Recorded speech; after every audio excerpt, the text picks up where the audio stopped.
क्या बता।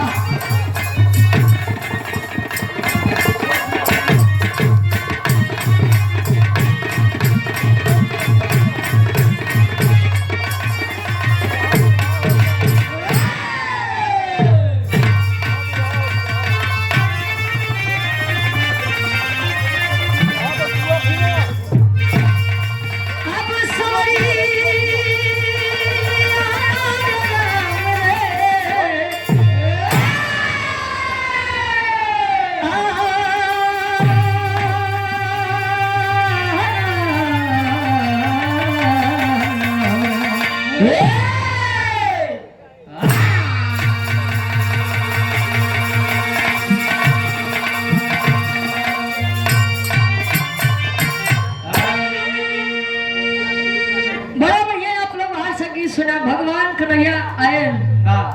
अच्छा भगवान कन्हैया होगा विष्णु जी राम जी उद्धारे तो कहे चला जाते हैं। आजकल मने के उद्धार करते हैं कहो सूरज जी। तो वही करना कल पड़ जाए। 4 लाइन भूमिका के अंदर कवि जी भाव लिखते हैं किसे।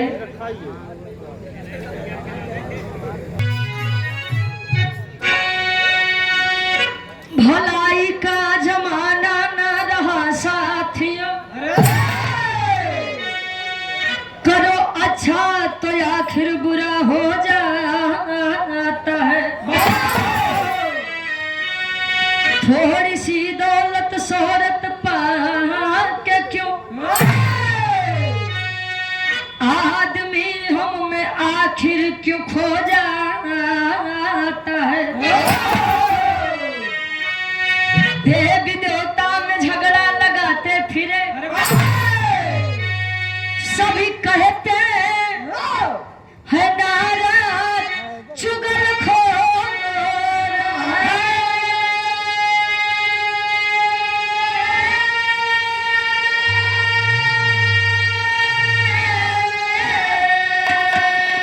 अरे काम बिगड़ा बनाए बनाए बिगड़े लोग कहते हैं नाराज छल चोर।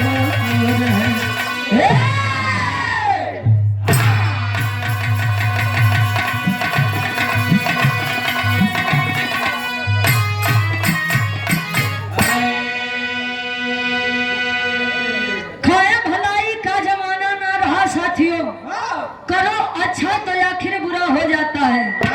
थोड़ी सी दौलत और शोहरत में क्यों आदमी हम में आखिर क्यों खो जाता है।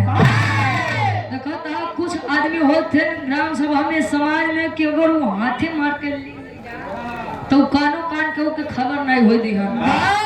समाज में कितना आदमी हम खाली 1,00,000 2 लाख कमाए भर ले तो जान लो उनके दिमाग के पूरे 1,00,000 2 लाख ना चल जाता। केहू केहू बात की पचे के कुल रख ले केहू केहू बात तनके पावत बतोमा बौरा जात बा। आज के समय में अहंकार हम घमंड सब के अंदर बा चाहे थोड़ा हो खा लेकिन बा। केहू के अपने ज्ञान के ऊपर घमंड बा केहू के अपने बल के ऊपर घमंड बा केहू के अपने सुंदरता के ऊपर घमंड बा केहू के अपने मेहरारू के ऊपर घमंड बा। सही कह। हाँ सबसे बड़ा घमंडी आदमी तो ही है भैया। आज के समय में नीला ड्रम में डाले वाले समय में कभी साल भैया मेरा अगर लाइक मिल जाते आदमी घमंड तो करबे करेगो। बिरहा में बड़ी सुंदर कवि जी दिल के भाव लिखते हैं। कोनो लड़का अपने मासूका से एक बात कहे का कहे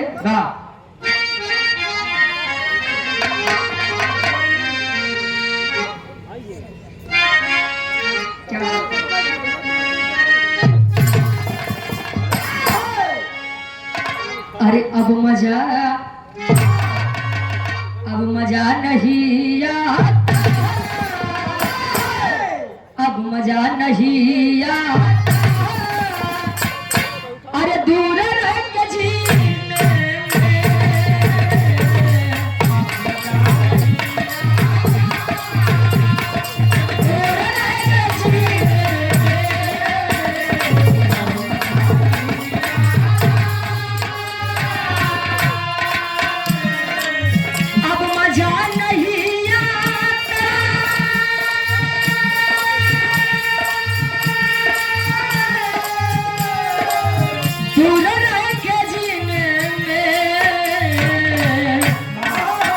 या नबी बुला ले, अरे हमको भी मदीने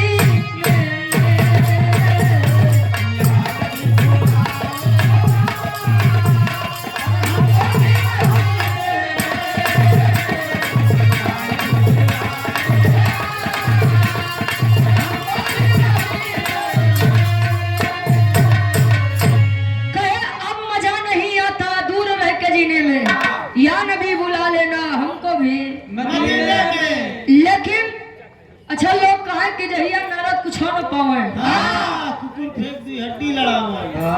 कुकुर नहीं हो हड्डी फेंक दो कुकुर लड़ा हुआ है। जिसकी बात कभी रद्द ना हो वही है। पहले के समय में खाली एक ही नारद जन्म रहे, लेकिन आज के जमाना में हर घरे 2-3 नारद जन्म नहीं लेते हैं। इनकर बात उनकर तक, इनके मेहरारू के खबर उनके मेहरारू तक, इनके माई खबर उनके बाबू के लगे तक। तब बाबू ऋषियाने हम मानते नहीं खब। लेकिन तरह से बढ़िया कवि जी फल में कहानी सत्य से उठी आई के द्वापर युग में खत्म हुई। पहुंचा तय नारद जी माई गिरजा जी लगे और कहा तेरे बात का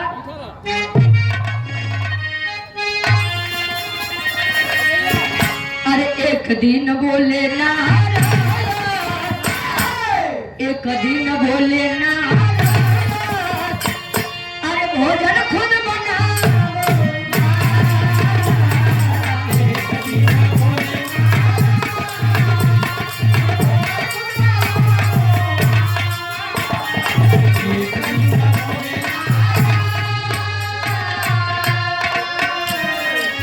एक दिन बोले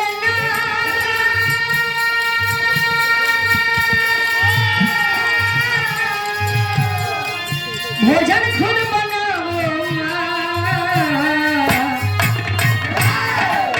ऋषि मुनि तपस्वी को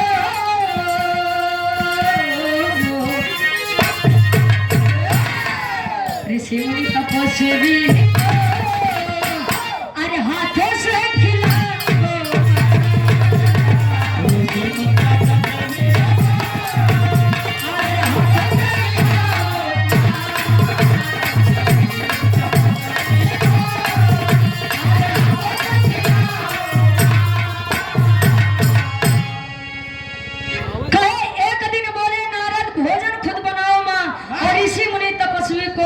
से खिलाओ।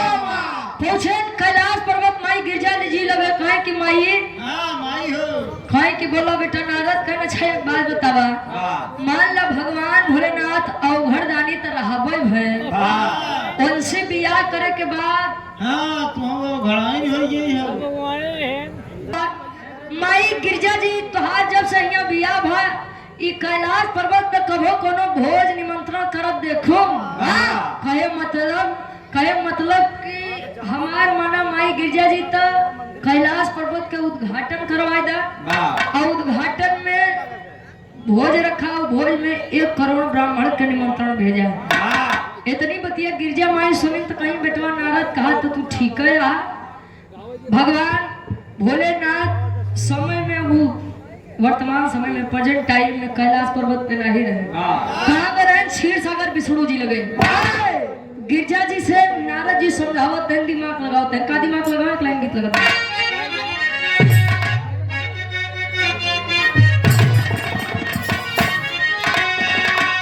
अरे बाली और झुमका भूला जा,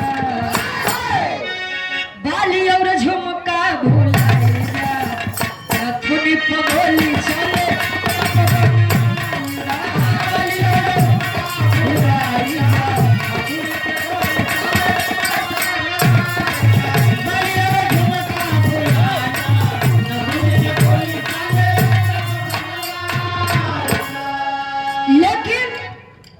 नारद बाबा सोचे अपने नारद बाबा सोचे अपने बात बोल गिरजा के समान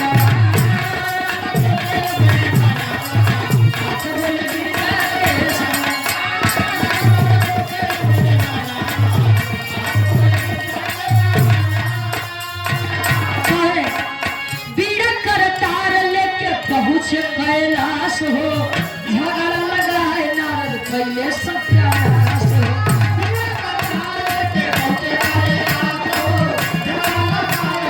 कैले सत्यानाश हो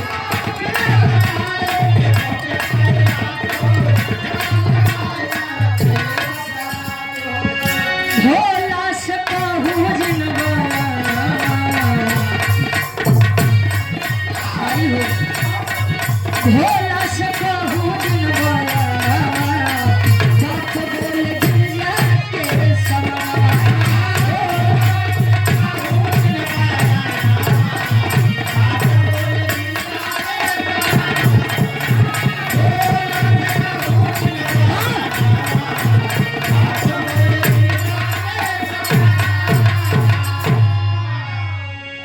कहे कि ठीक बात है। मैंने अपने स्वामी जी से आशीर्वाद लेके आज्ञा लेके कैलाश पर्वत का उद्घाटन करते हैं, निमंत्रण तू बांटा। नारद जी कहने लगा खोल दू है पागल वाली बात कहे कि हम काहे बदे कहे कि वो वरदानी है।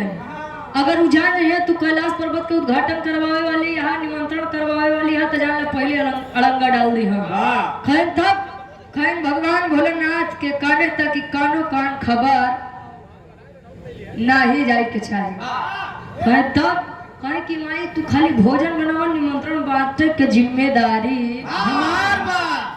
अच्छा एक बात सतयुग से चलो तबत बा कि जल निमंत्रण में ब्राह्मण लोग भोजन नहीं करेंगे तब तक आदमी का निमंत्रण नहीं पूरा होता पहुंचे। अच्छा इहो एक बात बा कि पहले समय में कहूँ भी निमंत्रण बांटे को तो काम केवल नरदे जी लेत रहे। हाँ जेकर मन कहा के न्योता दे दे, जेकर मन कहा के काट दे, जेकर मन कहा लड़का दिया दे। नारद के बातें अलग रहे भैया। अच्छा पहुंचत है हर माई गिरजा जी भोजन का तैयारी में लग गए। भोजन का तैयारी में लगे भगवान भोलेनाथ विष्णु जी लगे बैठा है। फिर से नारद जी कहें जाई देखी का हाल चाल बा। माई गिरजा जी सही सही बतिया के लिए यहाँ खाली मजाके भर करती है। पहुंचे माई गिरजा जी देखी के रे बाप रे नारद तो एकदम अपने समय के पक्का आदमी है। ई तैयारी है लेकिन न्योतारो ये को नहीं दिखाते हैं। भोजन हमारे आधा बन चुका बा काजनी कले आई। हाँ गिरजा माई प्रश्न करता है किसे एक लाइन गीत लगत बा दुखी राम दादा ई गीत के गाँव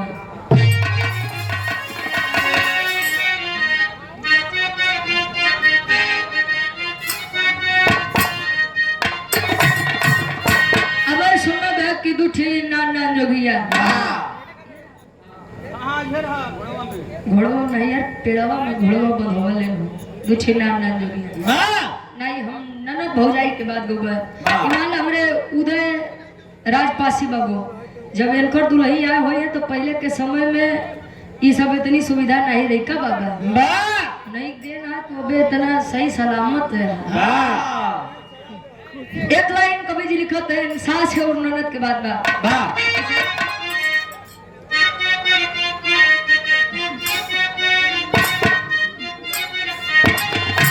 अरे टंगिया में टंगिया बाबू टंगिया में टंगिया फंसाल न हो ननदी बहु जइया रे ननदी बहु जइया रे टंगिया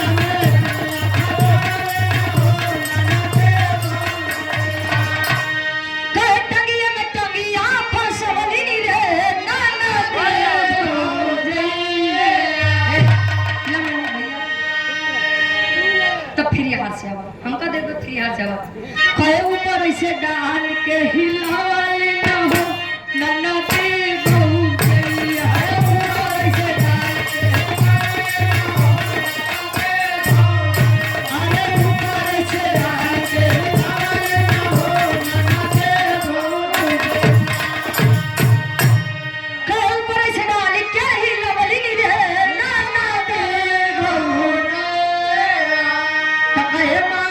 सफेद गिरवल न हो ननदी बहु जइया रे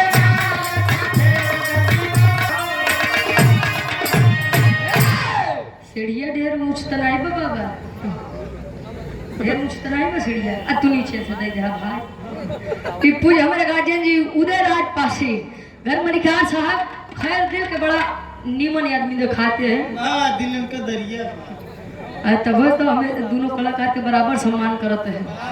बाबू के द्वारा ये सुंदर माला 100 रुपया बहुत बहुत धन्यवाद। आशीर्वाद के चारे के मुझे अपनी कला में कामयाब रहे। हाँ सूरज का देखो तो हमारे का देखो हम देखो।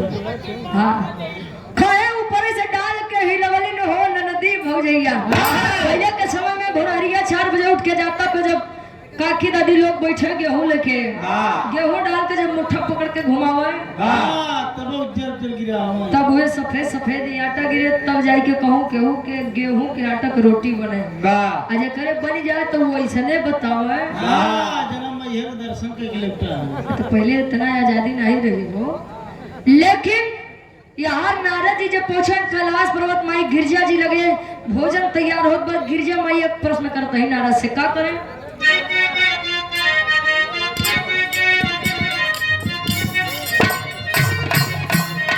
नारद पहुंचे गिरजा के समानवा हो नहीं आइले बभनवा। नारद पहुंचे गिरजा के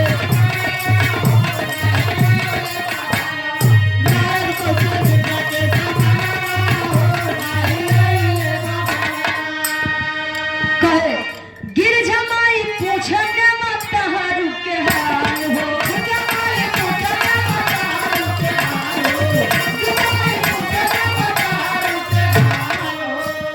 झगड़ा लगा नारद कहे छोड़ पसीना नारद भइले बेहाल हो।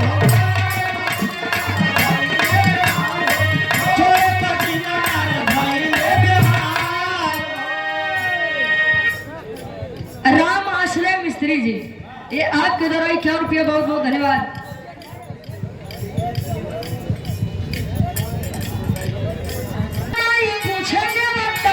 के हाल हो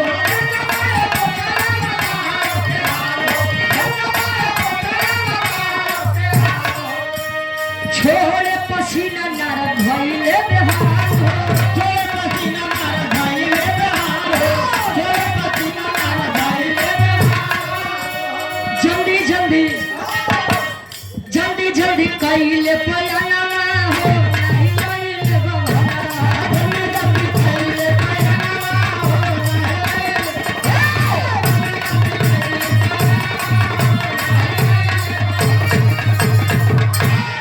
गिरजा माई पूछे नारद जी से कि बेटा नारद तू तो आई गया लेकिन तारे कौन ने उतारू नहीं आए। देखो भोजन करे के आदमी को इतना ज्यादा उत्सुकता बा कि पहले पहले भोजन कर लिया तो सुनिए बाद में ये वही सूरज जी का गा रहे समझे नहीं तू तो जी नहीं बोला करा दुनिया में अगर हम केवल डरावो करी में भाई तू हो गया। हाँ तू कब का बोल रहा कुछ येता पता है इनके सामने प्रताप गढ़िया मत बोला करा। अरे बाप कम कर नहीं बा वो हरिओम विश्वकर्मा है। हाँ अच्छा पहुंचे जब इतनी बतिया नारद जी सुने तो नारद जी कहें कि अरे लागत बा ई माई गिरजा जी ज्यादा सीरियस हो गई ई तो भोजन का तैयारी कर दी 1 करोड़ ब्राह्मण के दूर के बाद बा हम तो एको ब्राह्मण अबे ना ही सहे जी। नारद जी लगे पसीना बहावे पसीना पसीना हो गए। और पुनः हृदय के गार्जियन जी आप राम आश्रय मिस्त्री जी बरईपुरा से हमारे गार्जियन जी 51 रुपया बहुत बहुत धन्यवाद। आशीर्वाद के चारे के बच्चे अपनी कला में कामयाब रहे 50 रुपया। अच्छा 100 अरे राम आश्रय मिस्त्री जी बरईपुरा से हमारे गार्जियन जी के द्वारा 101 रुपया बहुत बहुत धन्यवाद। आशीर्वाद के चारे के बच्चे अपनी कला में कामयाब रहे। हाँ इन्हों लोग तो जाना बड़ा चानी भाई आजकल भैया 700-800 रुपया एक दिन के कमाई बा अगर मिल जाए डीएम से मिल के। अच्छा हाँ सही बात है लाइन पर लाइन लगी रहा था। आज इनका भैया काम करते ही कल तुम्हारा काम करो। अच्छा यार आप काम किए हो। अच्छा ये घरे में हमारे काम किए हाँ बाबूजी रमेश मिस्त्री जी। नारद जी इतनी बतिया सुनन कहे माई तू बस 5 मिनट 10 मिनट इंतजार करा हम जाते कुल ब्राह्मण के दोबारा से सहेज के आई थी। जब पहुंचे बेचारू एक बीच जंगल में जब पहुंचे तो बेचारू बैठ गए एक पेड़ के नीचे। कहे माई का हम कही तो दिहा एको ब्राह्मण नहीं तैयार, हम भोजन अगर खराब है तो माई के क्रोध से केहू बचाए नहीं पाई। आ देखत हैं तो एक ब्राह्मण जी संत आदमी समुद्र के किनारे बैठ के वह टुकुर समुद्र के पानी देखते हैं। जब देखते हैं तो नारद जी कहे कि पनिया में का देखते हो? ई कतो सौरी देखत है पनिया। अच्छा जब देखते हैं तो देखते एक नजारा देखते हैं का टेरी के भाव लगत बा।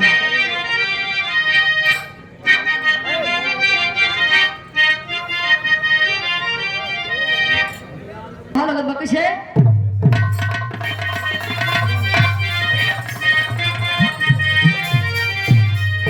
अरे भेटाई गईल अरे मुनिवर ज्ञानी ए भैया भेटाई गईल मुनिवर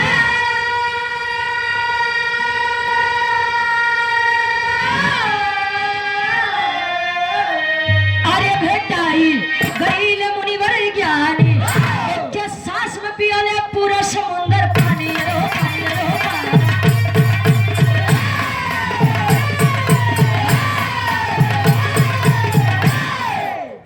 सांस में पियले पूरा समुद्र पानी भेटाई गईले मुनिवर ज्ञानी। देखत उस संत जी कुल समुद्र के पानी अजूरी लगाई के सोख गए। और जब देखे नारद जी तो आँख फटी के फटी, अरे बाप रे ई आदमी बा पूरा शैतान दिखा। बतावा देखा में छोट के पातर के नान के हम कुल पानी पी ले गए। ये हम नहीं अपन वेद शास्त्र बताओ था। अब भक्ति भावना वेद शास्त्र के बारे में प्रयागराज वाले से बढ़िया किए जानी भैया। अच्छा कुल पानी पी गए तो नारद जी कहें बस हमार काम 1 करोड़ का तय है, एक महात्मा निपटा दी है। गए ऋषि जी के लगे हाथ जोड़ कर खड़ा कहे हम बोलिए देवर्षि नारद। कहे महाराज एक निमंत्रण दे बदे हम आए हैं। कौन निमंत्रण? माई गिरजा जी कैलाश पर्वत का उद्घाटन करते हैं, ब्रह्म भोज रखे ही आपका निमंत्रण देते हैं। इतनी बतिया सुन के वो कुंभज ऋषि कहें के छई बतावा वो हमका भोजन कराए ली हम। कहें कि यार हल्के में लेता है का हमरे गिरजा माई के महादेवाइन है। अच्छा महादेवाइन कैसे हम डब्लू बात इनके मेहरा रुके का कहा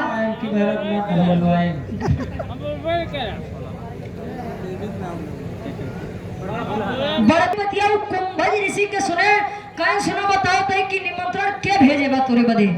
बिरहा के आखिरी तरस लगत बा कैसे ये मौसम में बेरन ओरन पढ़ाई के बाद धान लगावे के समय आवत बा तो कोनो दुल्हा अपने दुल्ही से कहे का कहे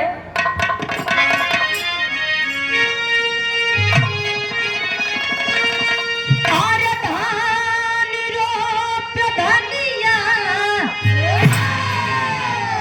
अरे तो धान रोप धनिया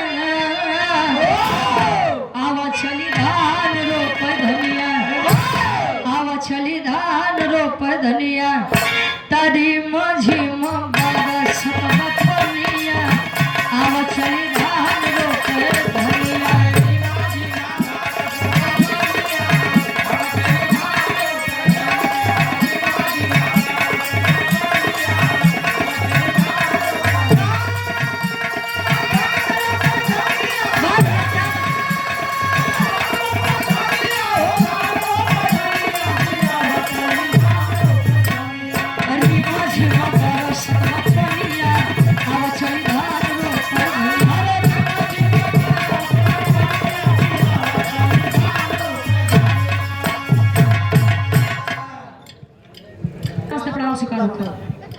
लेकिन लाज लहरी गुरु जी का कैसे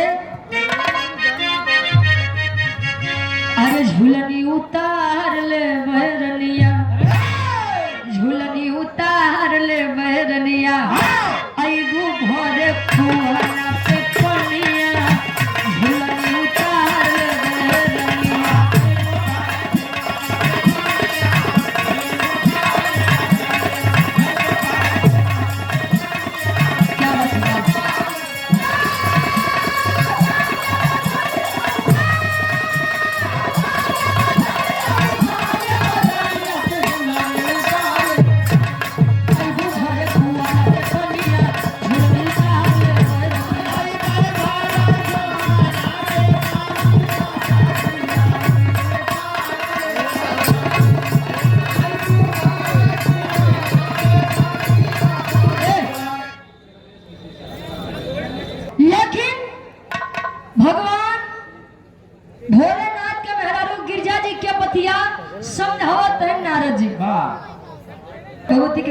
आपके ऊपर बनी रहे।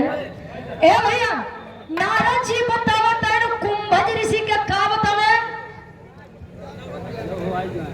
यार की घड़ी खत्म हो वाह और हृदय के गार्जियन जी हमारे कार्यक्रम के आयोजक साहब बड़ा भव्य कार्यक्रम कराएंगे 30 जून के। हमारे गार्जियन जी वीरांगना उदा देवी पासी जी के जयंती समारोह पर 30 जून 2026 दिन मंगलवार सुबह से 10 बजे से यह कार्यक्रम प्रारंभ होगा।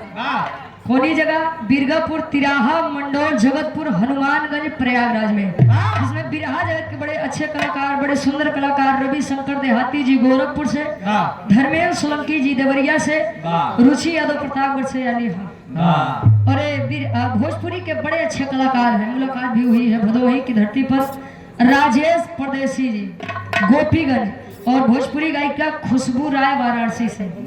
आप लोग 30 जून सुबह 10 बजे से पहुंच करके कार्यक्रम को सफल बनाएगा। हाँ ये कार्यक्रम के बड़ा तगड़ा प्रचार किया हमारे गार्जियन जी। कार्यक्रम के आयोजक साहब प्रदीप कुमार सरोज जी ग्राम यरना ब्लॉक बहादुरपुर से, संचालक पीएन अकेला राजकुमार अंजना जी। गार्जियन जी के द्वारा ये 500 रुपया बहुत बहुत धन्यवाद। पोस्टर वोस्टर तो बड़ा दुरिया से लगवाए भैया आप लोग, बहुत बहुत धन्यवाद। हाँ तो बड़ा तगड़ा भीड़ होता है प्रसार होते हैं।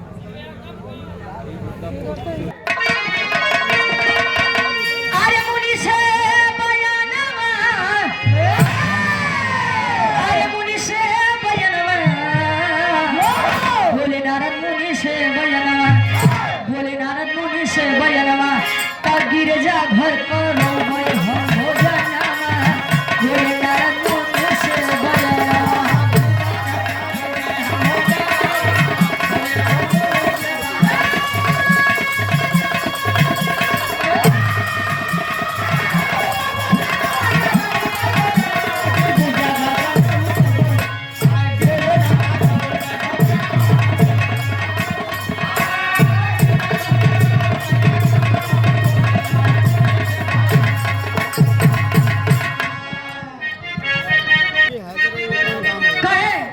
एक ब्राह्मण देखे गिरजा अरे गई खिसियाई बहुत विद्वान नारद बात समझ नहीं आई।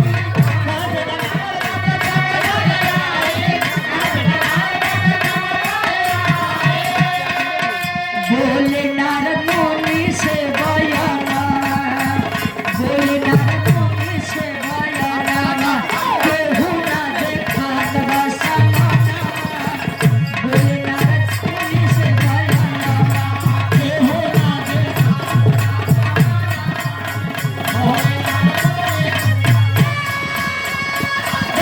क्या बात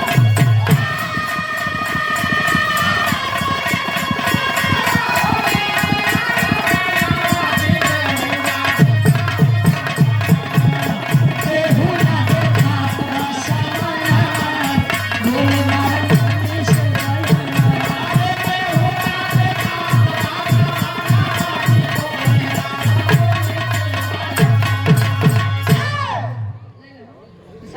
आप लोग विचार करिए। इतनी बतिया जब समझावत है नारद जी और नारद जी के बतिया सुन के कुंभज ऋषि कहें कि ठीक बाटे चले बदे हम तैयार हैं तो और निमंत्रण हमके स्वीकार बा। चले जैसे लगन तो लघु शंका जना कहे कि बेटा नारद इतना पानी पिए बाटी तो एके निकाले के भी जरूरी बा नहीं तो पेट ऐसे फूल रही तो हम भोजन का करबे। अच्छा निकालत जैसे अच्छा खुल जब निकाले पानी तो लोग बतावत है मान्यता बा वेद शास्त्र बतावत है कि तब से समुद्र के पानी खारा हो गया की नहीं न।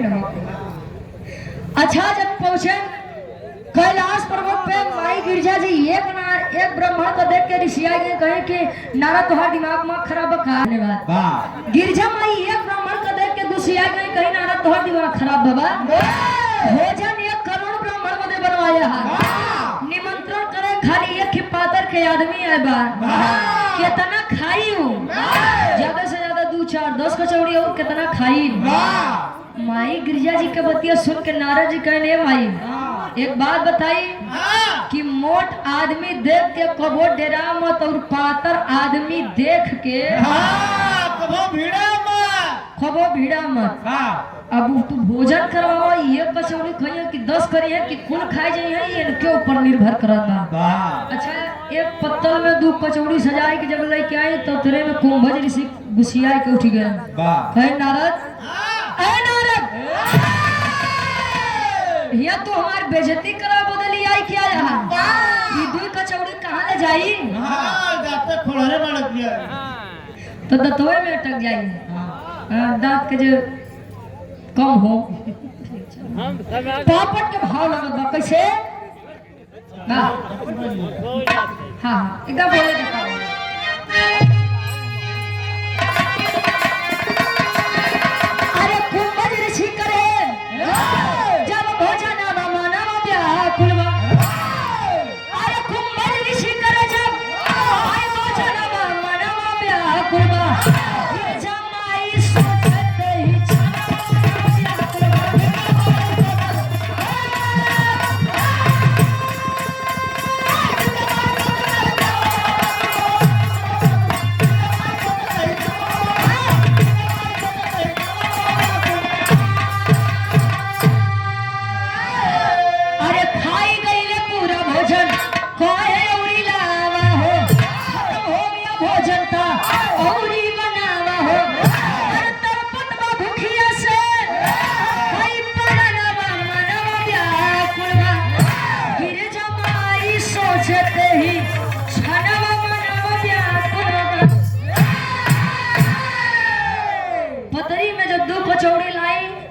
गुस्सियाई के जब जा लगे तो कुंभज ऋषि के बैठाए के नारद जी कहे कि बाबा बैठा भोजन और आवत बा ये तुम्हें देख के भगवान के ऐसे तुम जनात रहे हजार ऐसे जनात रहो ए भैया।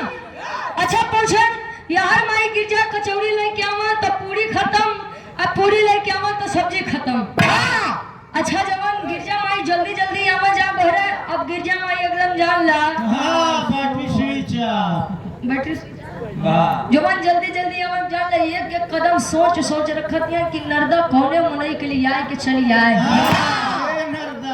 अबे एक ब्राह्मण भोजन करत बा भोजन कुल खत्म पंछी 1 करोड़ ब्राह्मण कैसे लेके आए तो गिरजा को तो मुंह दिखावे लाया ना ही बचिया लगे बेचारा पसीना पोछा कुंभज ऋषि कहन के भोजन लेके आवा अगर खत्म हो गया तो जल्दी बनावा जान ले भोजन करे के इच्छा और बढ़त बा अजान ल फरान एकदम तड़पत बा। गिरजा माई हाथ जोड़ के नारद के सामने खड़ी हो गई कहीं बेटा नारद जाए के भगवान भोलेनाथ को बुलाई के उतर नहीं तो जान ले आज बड़ी बदनामी हो जाए। पहुंचन क्षीर सागर विष्णु जी लगे तो भगवान भोलेनाथ कहे जब मन साधु से बिना पूछे काम करी तब नाश तो होबे करी ना। नारद जी कहें कि रे महाराज ताना बाद में मारे पहले इज्जत बचावा इज्जत लूट ले सदुइया आशीर्वाद के चारे के मुझे अपनी कला में करा सुने तो नारद का कहें कि नारद बेटो तू परेशान मत हुआ हम चलते हैं। नारद जी के साथ विष्णु जी चल रहे हैं क्षीर सागर छोड़ के कैलाश पर्वत पे आधा के भाव लगत बा कैसे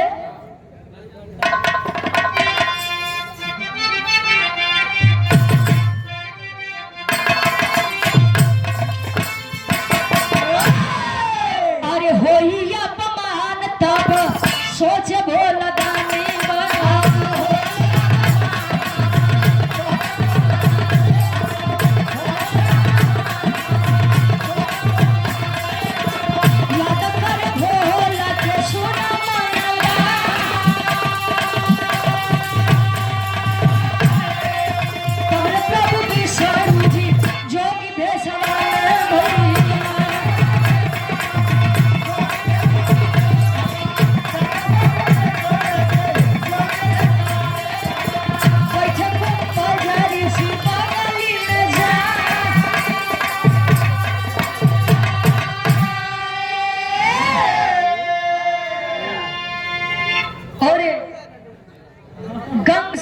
कुंभज ऋषि के बगल में बैठे माई गिरजा जी पसीना छोड़े कहीं एक ऋषि भी आई क्या तो ई हाल में भाई एक ऋषि और आई गया याद तलागत बाबा एक काम से कसम खाता है कि आज के बाद बिना भगवान भोलेनाथ के कोनो सलाह से हम काम ना करब। आज बाद हम कबो नहीं आओ।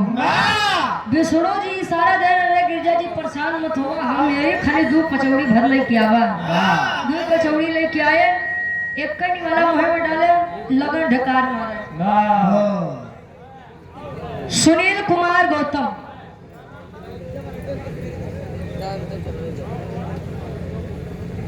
परशुराम विश्वकर्मा जी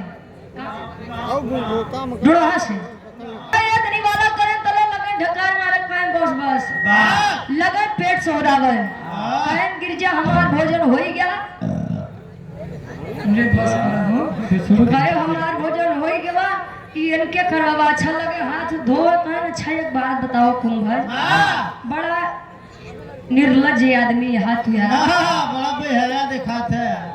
न्योता गवा तू करे पहले से भोजन करत है तुहार पेट याटे यार की मलार हाई कोर्ट हो गया मार हिचे परा है तुहार पेट नहीं भर भे आवत बा अरे पेट नहीं भरत का मुंह नहीं पिराता है तुहार। अच्छा कुंभजो ऋषि बेचारू शर्मा लगे कि बतावा ई ऋषि आए दुइये निकाले में भर गया इनका पेट हमारी कितना खा कहीं गिरजा माई लावा पानी पिया दे गिरजा माई बोझ नहीं कहीं महाराज भोजन करे तो पसीने छुड़ाए दे पानी पियावे लगे तो कुल पानी सोख ही आ गए इस दुनिया में काल पड़ जाए हमारे बस का तुहार खातिरदारी करा पहले विष्णु जी अपने असली रूप में कुंभज ऋषि के कहते हैं कि बेटा कुंभज भोजन तो तू सतयुग में कैला है लेकिन पियास तुम्हारी युग में नहीं जाई कोने युग में जाई आखिरी भाव खड़ी के भाव लगत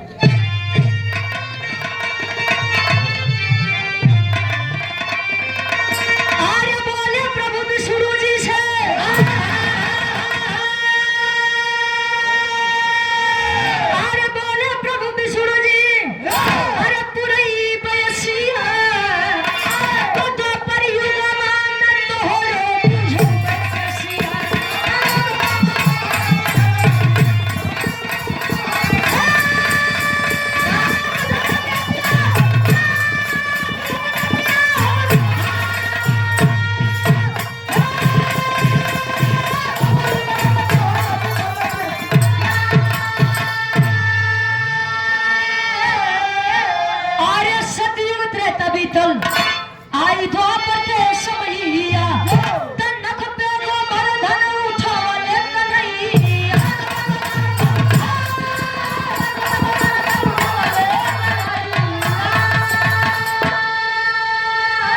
अरे इंद्र देव कैले वर्षा नली होले ससिया तो पर युवा आनंद होलो बुझो पेश कहे कि बेटा कुंभल भोजन सतयुग में करा लेकिन पियास तो हम द्वापर युग में वार पांडव के उद्धार कर रहे भगवान कन्हैया यार आप लोग जानत होगा जब गोकुल में निवास करत रहे भगवान कन्हैया जी सतयुग बीता त्रेता बीता द्वापर जब यह कन्हैया के रूप लेके आए गोकुल नगरी में सब इंद्र जी के पूजा करे जाए के भगवान कन्हैया समझाए कि इंद्र के पूजा काहे करत है तुम लोग वो अपन केवल काम करत है अगर पूजा करे के बाद गोवर्धन पर्वत के पूजा करा जगरे छत्र छाया में गोकुल वासी कुल इतने सुखी से रहा थी गए गोवर्धन पूजा के वजह सब कम राजी करे इंद्र देव वर्षा करे लागे मूसलाधार बारिश ना ही सांस ले है तब वह भगवान करे गोवर्धन पर्वत के अपने अंगुली पे उठाए और कुंभज ऋषि के आदेश दें कि बेटवा कुंभज आवा जब अपन अंगुली तरी से तिरछा करे पानी बाहर ला कहे कि आवा बेटवा पानी पिया तो हार पियास अब बुझी और हमार बात भी पूरा हो जाए आखिरी में खानदान के परछेबा मुन्ना यादव जी गोपलिया से आपके द्वारा 51 रुपया बहुत बहुत धन्यवाद। गुरु बिहारी गुरु गणेश गुरु रामलाल गुरुकारी स्वर्ग से चंद्रिका कवि बच्चन जी